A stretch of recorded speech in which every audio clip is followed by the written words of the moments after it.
নির্বাচনের মাঠে ভাঙন নয়, ঐক্যই এখন বিএনপির সবচেয়ে বড় চ্যালেঞ্জ।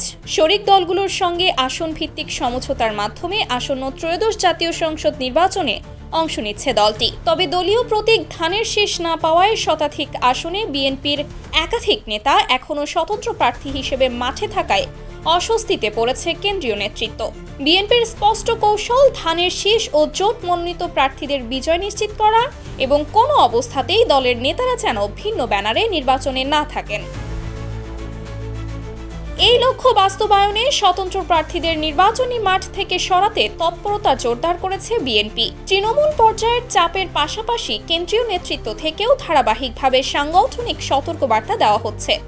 দলীয় শৃঙ্খলা ভাঙলে কঠোর সিদ্ধান্ত নেওয়ার বার্তাও স্পষ্ট করে পৌঁছে দেওয়া হচ্ছে সংশ্লিষ্ট নেতাদের কাছে। এরই অংশ হিসেবে বিএনপি চেয়ারম্যান তারেক রহমান নিজেই গুরুত্বপূর্ণ আসনগুলোর স্বতন্ত্র প্রার্থীদের সঙ্গে সরাসরি যোগাযোগ শুরু করেছেন। বিশেষ করে যেসব আসন জোটের শরিকদের জন্য ছেড়ে দেওয়া হয়েছে, সেখানে ধানের শীষ কিংবা জোট মনোনীত প্রার্থীর পক্ষে সরে দাঁড়ানোর নির্দেশনা দিচ্ছেন তিনি। দলীয় সূত্র জানায়, তারেক রহমানের সঙ্গে সরাসরি কথা বলার পর একাধিক নেতা প্রার্থিতা প্রত্যাহারে সম্মত হয়েছেন। তবে দলীয় সিদ্ধান্ত অমান্য করায় ইতোমধ্যে 10 জন নেতাকে বহিষ্কার করেছে বিএনপি। অন্যদিকে বিএনপি জোট শরিকদের সঙ্গে 17টি আসনে চূড়ান্ত সমঝোতায় পৌঁছেছে।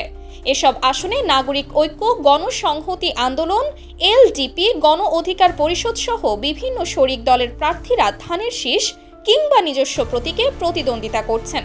তবে এসব আসনেও বিএনপির স্বতন্ত্র প্রার্থীরা জোটের জন্য বড় চ্যালেঞ্জ হয়ে দাঁড়িয়েছে।